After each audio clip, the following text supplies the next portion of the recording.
Hi hello வணக்கம் மக்களே, நீங்கள் கேட்டுட்டு இருக்கிறது ஃபைட் பாட்காஸ்ட். நான் உங்கள் வாசகன் பேசிகிட்டு இருக்கேன். இது காவேரி மைந்தன் சீரீஸ். ஸோ இந்த சீரீஸில் லாஸ்ட் எபிசோட் நம்ம என்ன பார்த்தோம், நம்மளுடைய என்னுடைய ரொம்ப மோஸ்ட் ஃபேவரட் கேரக்டரான வந்தியத்தேவனோட என்ட்ரி நம்ம கதையில் வந்துருச்சு.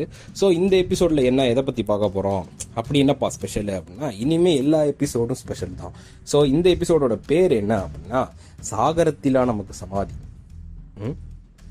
என்னப்பா பேரே ஒரு மாதிரி இருக்குது. ஏங்க, வீரன்னா 1000 பிரச்சனை இருக்க தான் செய்யும். ஸ்டார்ட் பண்ணுவோமா? எஸ். என்னன்னா, குந்தவையும் வந்தியத்தேவனும் ஒரு இடத்துல உட்காந்து பேசிகிட்டு இருக்காங்க. அப்போ குந்தவை மூஞ்சை தூக்கி வச்சுக்கிட்டு உட்காந்துருக்காங்க. அவங்க என்ன அது, ஏன் இப்படி உட்காந்துருக்கா அப்படின்ற மாதிரி பக்கத்தில் போய் வந்தியத்தேவன் பார்க்குறான். கன்னத்தில் தண்ணீர் வந்த மாதிரி இருக்குது. தொட்டு பார்த்தா ஒரே ஈரமாக இருக்குது. என்ன ஈரமாக இருக்குது ஒன்று, ஏன்னா அவன் பதறி போயிட்டான். தான் ஒய்ஃபை கல்யாணம் பண்ணி ஒரு 3 வருஷம் ஆகுது. இன்ன வரைக்குமே அவன் அழுது அவன் பார்த்ததே இல்லை. ஆனால் அப்படி இருக்கிறப்போ, ஏன்னா அவ்வளோ அழகி அவன் தஞ்சாவூர்லேருந்து வள்ளத்துக்கு வரும்போது, அதாவது வந்தியத்தேவனோட அரசுக்கு வரும்போது கூட இவ்வளோ வருத்தப்பட்டதில்லை. ஆனால் இப்போ ஏன் எதுக்காக வருத்தப்படுறா, எதுக்கு அழுகுறான்னு தெரியாமல் ஒரு மாதிரி சோகமாக இருந்தது. ஆனால் இது தெரியாமல் அவளை எப்படியா சமாதானப்படுத்தணுன்ட்டு வந்தியத்தேவன் முத்தம் கொடுக்க போகிறான். முத்தம் கொடுக்குறப்போ அவன் உதட்டில் ஒரு உப்புக்காரை படுது. பட்டோன்னே திடுக்கிட்டு போய் அப்படியே எந்திரிச்சு உட்காடுறான். மீன்ஸ் எந்திரிச்சிடறான். எந்திரிச்சோடனே பார்த்தா சுற்றி கடல். கனவா? அதானே, இந்த மாதிரி ரொமான்ஸ் சீன்லாம் கனவுல மட்டும்தான் வைப்பாங்க. அது வீரனாக இருந்தாலும் சரி, வந்தியத்தேவனாக இருந்தாலும் சரி, எவனாக இருந்தாலும் சரி, அந்த மாதிரி. ஓகே, அந்த ரொமான்ஸ் சீன் முடிஞ்ச உடனே சுற்றி கடல்.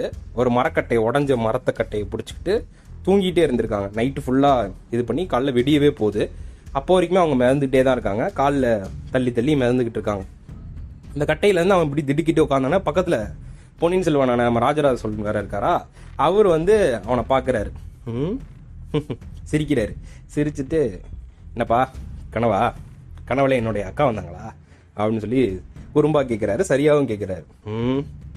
ஏன் சொல்ல மாட்டீங்க, தாகம் வேற எடுக்குதுங்க, சுற்றி உப்பு தண்ணி இருந்தால் என்னால் குடிக்க முடியலங்க, எப்போதாங்க ஐயோ அப்படின்ற மாதிரி சலிச்சுக்கிறான். ஏன்னா அவனுக்கு தாகம், ஏன்னா உப்பு தண்ணி வேற. ஒரு 4 நைட்டு ஃபுல்லாக அவங்க தண்ணியிலே இருந்திருக்காங்க. சுற்றி உப்பு தண்ணி, வாயில் வேற அந்த உப்பு தண்ணியை லைட்டாக குடிச்சிருப்பாங்கல்ல. ஸோ அதோட உப்பு தண்ணி போகவும் இன்னும் நல்லா பசி எடுக்குது. சுற்றி வெயில் வேற, உச்சி வெயில் ஏற ஏற அவனுக்கு தாகம் இருப்பு கொள்ளலை.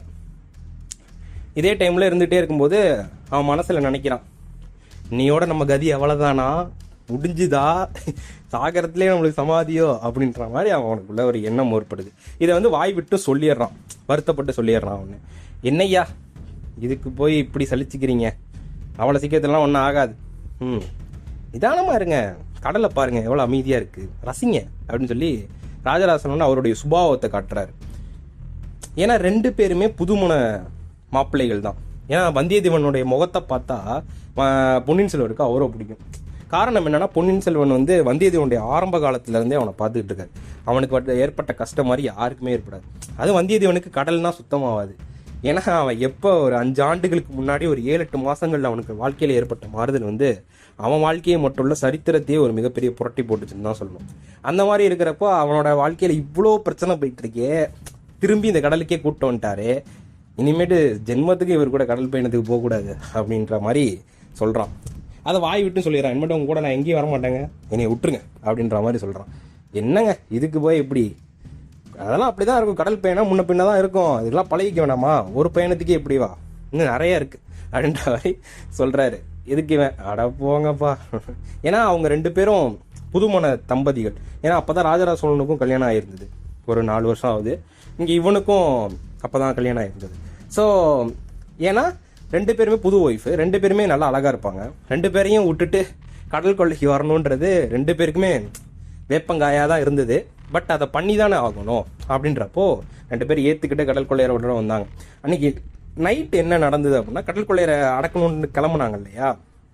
அப்படி கிளம்புறப்போ இவங்க போயிட்டு இருந்த கப்பலில் திடீர்னு நடுராத்திரியில் ஒரு கப்பல் மோதுது.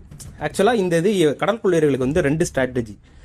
இப்படி ஒரு கப்பலை போய் பிடிக்க போகிறாங்கன்னா அவங்க மேலே மோத மாட்டாங்க, அதுக்குள்ளே இறங்கி அங்கே இருக்கவங்களை கொன்னுட்டு அந்த பொருட்களை எடுத்துக்குவாங்க. மோதுனா அதில் இருக்க பொருள்லாம் கடலுக்குள்ளே போயிடும். அதனால் அவங்களுக்கு என்ன யூஸ், எதுவும் இல்லை. அதே அந்த தன்னை அழிக்க வர அதிகாரி கப்பல்கள் மேலே போய் மோதுனா, புரியுதுங்களா? ஸோ ஒன்று தாக்கிய தப்பிக்கிறது, இன்னொன்று தாக்காமல் உள்ளே இறங்கி பொருட்களை திருடுறது. இதுதான் அவங்களுடைய ஸ்ட்ராட்டஜி.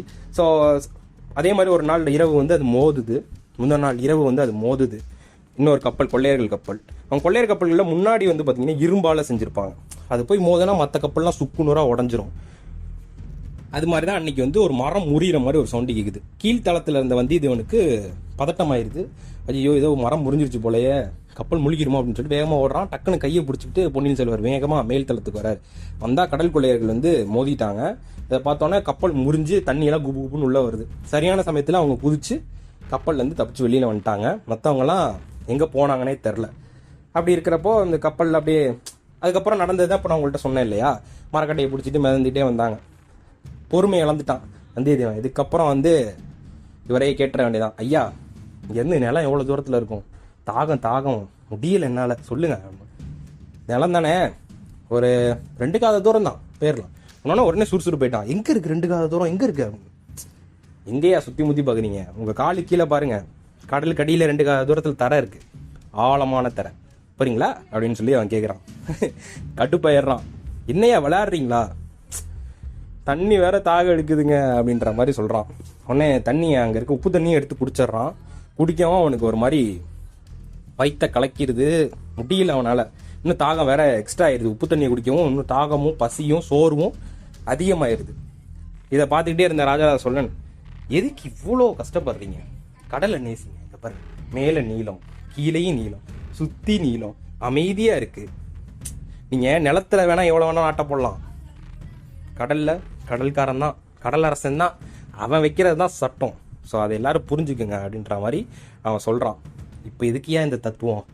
சோபா முடியலப்பா, சீக்கிரம் என்னை கரையேற்றி விடுப்பா. இருங்க, நானும் உங்களை மாதிரி தானே, வெயிட் பண்ணுவோம், ஏதாவது ஒன்று வரும் அப்படின்ற மாதிரி 2 பேரும் உட்காந்துருக்காங்க. ஸோ ராஜராஜ சோழன் வந்து பார்த்தீங்கன்னா கடல் கொள்ளையர்களை அடக்கிறதுக்காக வரதை தாண்டி அவருக்கு அரசாட்சி செய்கிறதுக்கு எந்த வகையிலையுமே விருப்பம் இல்லை. அதை புரிஞ்சுக்கிட்ட மற்ற வீரர்களும் அது தேவையற்றதாக இருந்தது. ஏன்னா அவர் வந்து அரசை விட்டு கொடுத்துட்டாரு, சித்தப்பாவே ஆட்சி செய்யட்டும்னு. அதுக்கப்புறம் இவருக்கு என்ன அங்கே வேலை, புதுசாக கற்றுக்கணும்னு சொல்லி கடலை தாண்டி வெளியில் வந்துட்டார். அதுக்கு முக்கிய காரணம் குந்தவையும் கூட. குந்தவையோட அட்வைஸ் பேரில் தான் கடல் கொள்ளையர்கள் அடக்கலான்னு சொல்லி, பல நாட்டுக்கு விஜயம் புரியலான்னு சொல்லி கிளம்புனார். ஆனால் வந்தியத்தேவனுக்கு என்ன அவசியம்? அமைதியாக வீட்டிலே இருந்திருக்கலாமா, நல்ல மனைவி. இப்போ மாப்பிள்ளை வேற கேட்டால் மாதண்ட நாயகர்னு ஒரு போஸ்டிங்கை வாங்கி அங்கேயே உட்காந்து நல்லா சொகுசாக வாழ்ந்துருக்கலாம். ஆனால் அவனுக்கும் அந்த பிரச்சனைக்கும் ஒரு ரொம்ப நாள் ஒரு காதல் ஒன்று இருக்குல்ல, அதனால் என்ன ஆகிடுது, இவனே போய் வாலண்டியராக நானும் ராஜராஜ சோழன் கூட போகிறேன் அப்படின்னு சொல்லி வந்தவன் இப்போ மிதந்துக்கிட்டு இருக்கான். ஸோ இதெல்லாம் நினச்சி பார்க்குறான், எல்லாம் என் நேரம் இந்த மாதிரி. ஓகே, இந்த மாதிரி ஒரு சுச்சுவேஷனில் இருக்கும்போது அவன் மூஞ்சிக்கு நேராக ஒரு பச்சை கலரில் ஒரு பாசி மாதிரி ஒன்று போகுது. அது வேற நல்லா நாற்று அடிக்குது. அடித்தோடனே அதை கையால் சை அப்படின்னு சொல்லி தூக்கி எறிகிறான். உடனே அவர் சொல்கிறார், இதையே தூக்கி எறிகிறீங்க, அது பாருங்கள் எவ்வளோ அழகாக இருக்குது அப்படின்னு. என்னை வெறுப்பேற்றுறீங்களா? ஏன்னா அதை சாப்பிட்டு உயிர் வாழ சொல்லுவீங்க போல், இந்த மாதிரி நாற்றத்தை சாப்பிட்டு உயிர் வாழ்கிறதுக்கு நான் செத்தே போயிடுவேன் அப்படின்ற மாதிரி அவன் சொல்கிறான். இப்போ எதுக்கு இவ்வளோ கோவம்? எனக்கு என்னமோ இது நல்லதுன்னு தான் தோணுது அப்படின்னு சொல்லி திருப்பி வெறுப்பேற்றுற மாதிரி பேசுகிறேன். உடனே இதுக்கு எனக்கு என்னன்னு தெரியும், இது கடல் பூண்டு, இது நிலம் எங்கே இருக்கோ அதுலேருந்து கொஞ்சம் தூரத்தில் தான் மிதந்து வரும் அப்படின்னு சொல்லிட்டு அப்படியே பாதியிலே நிப்பாட்டுறான். அப்புறம் தான் தோணுது, ஆமாம் நிலம் இருக்க சைடு தானே இது அதிகமாக இருக்கும், அப்போ நிலம் வந்துருச்சா அப்படின்னு சுற்றி முற்றி பார்க்குறான். ஒரு திசையை காட்டுறாரு பொன்னியின் செல்வர். அங்கே வந்து ஒரு பெரிய நிலம் வந்து காத்திருக்கு. உடனே அதை பார்த்தோன்னே வந்தியத்தேவனுக்கு குசி. ஏன்னா சுற்றி தென்னை மரமாக இருக்காது, ஒரு அஷ்ட கோணத்தில் இருந்தாலும் ஓகே கடலை விட அது நல்லது நிலம் இல்லை வந்துட்டு வேகமாக நீந்தி போக பார்க்குறான். பின்னாடி திரும்பி பார்க்குறான், அங்கே வந்தியத்தேவன் பொன்னியின் செல்வர் நார்மலாக மிதந்துக்கிட்டு இருக்காரு. நீங்கள் வரலையா? எனக்கு என்னமோ இது நல்லதா படலை.